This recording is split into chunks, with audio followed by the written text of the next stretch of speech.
আসসালামু আলাইকুম রহমতুল্লাহি ওবরকাত। আজকে আমার মেয়ে উম্মে হাবিবা রদিয়াল্লাহর মাদ্রাসার দ্বিতীয় দিন। যেহেতু ওর মা নেই, ওর মা বিদেশে, যার কারণে আমার সব কিছু আমাকেই রেডি করে দিতে হয়। ঘুম থেকে উঠে ওরে রেডি করে দিয়ে নাস্তা খাওয়িয়ে তারপর নিয়ে যেতে হয়। তো আপনাদের কাছে একটা অনুরোধ, আপনারা দোয়া করবেন, আমার বাচ্চার মায়ের জন্য দোয়া করবেন। আল্লাহ যাতে সহি সালামত আমাদের কাছে ফিরিয়ে নিয়ে আসে। যে মাকসাদে গেছে, যে সেই মাকসাদ যাতে আল্লাহ পূরণ করায়।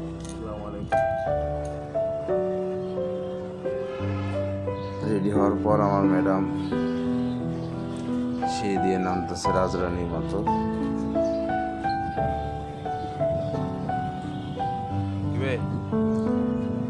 আমার ম্যাডাম কুকুর দেখলে খুব ভয় পায়। রাস্তায় যখন কুকুর দেখে তখন আর বিড়াল দেখলে খুব আদর করে, দৌড়ায় যায়, তারপর বিড়াল ধরে।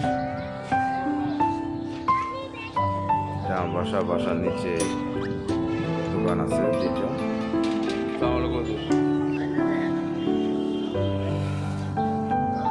বাসার নিচে শিং মাছ বিক্রি করতেছে, চাষ করা শিং মাছগুলো বিক্রি করতেছে। দেখে সুবিধার মনে হয়নি, এই জন্য আর তেমন করি। কারণ এই মাছালা আমার পাশের ভাড়াটিতে থাকে, পাশের বাড়িতে ভাড়া থাকে।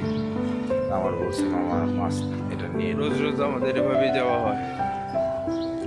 সকাল থেকে উঠে মেয়েদেরকে আমি আমার ফ্রেশ করে নিয়ে মাদ্রাসার উদ্দেশ্যে সবার সাথে দেখা করে, ভালোই লাগে। আশেপাশে সবার সাথে দেখা সাক্ষাৎ করে ঘুম থেকে উঠে আল্লাহর রাস্তায় মেয়েকে মাদ্রাসায় নিয়ে যাওয়া হয়। কোরআনের পাখি হিসেবে যাওয়া।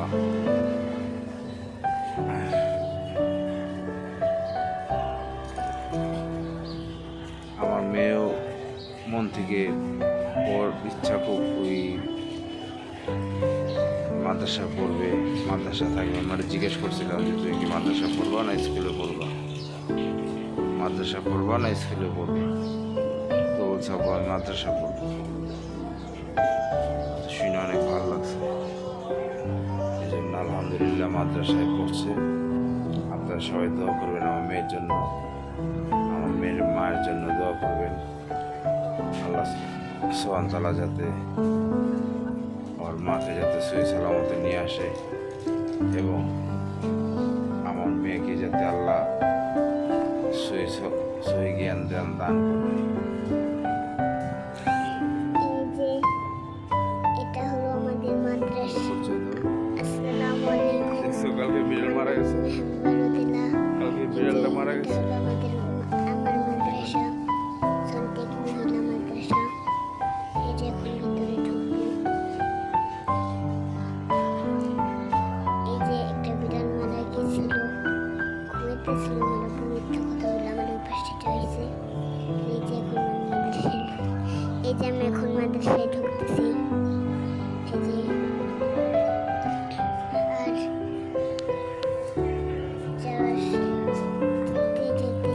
আর সবাইকে সালাম দাও না,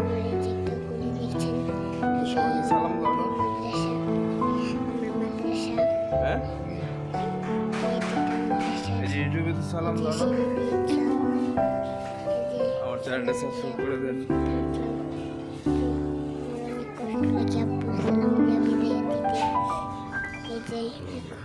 এখন মাদ্রাসার ভিতরে ঢুকবো।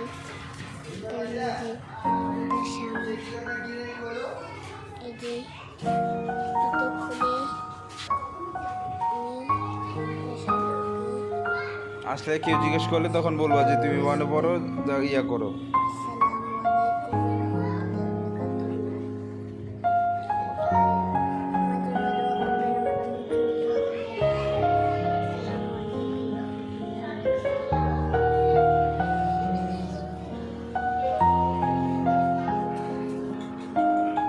মাদ্রাসায় বসায় দিয়ে মেয়েকে ঠিক মতো বসায় দিলাম। তারপর যখন ওদের শিক্ষক ক্লাসে ঢুকলো, আর এগুলা মহিলা মাদ্রাসাদের জন্য যারা তারা ইয়া পড়ে তাদের জন্য সম্পূর্ণ দরজা লক থেকে তালা থাকে, বের হওয়া বিলকুল নিষেধ।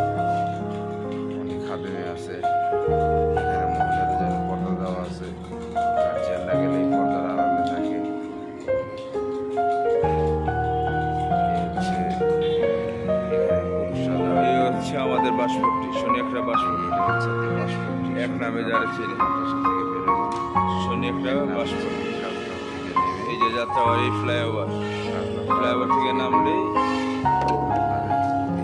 শনিয়াখড়া বাসপট্টি। বাসপট্টির পাশে হচ্ছে সাথে হচ্ছে মহিলা মাদ্রাসা। তবে আমি বলবো এটাতে আমার মেয়ে পড়ে। আর মাদ্রাসাটা হচ্ছে সবচেয়ে ভালো। অগ্রদূত বিদ্যা আমি নিকেতনে পড়াচ্ছি এবং যে মহতারাম যে বড় হুজুর এবং যে যারা কাজ করে তারা খুবই ভালো, তারা খুবই সেন্সিটিভ। মহিলাদের জন্য যারা মহিলারা থাকে তারাও খুব ভালো। আজ পর্যন্ত মহল্লায় কারো কাছ থেকে কোনো অভিযোগ পাওয়া যায় না। এটা হচ্ছে আপনাদের চট্টগ্রাম মহাসড়ক। এখানে আমার বাসা একটু সামনে গিয়ে আমি ডান দিকে চলে যাব। সরি, আমি সামনে গিয়ে আমি বাম দিকে চলে যাব।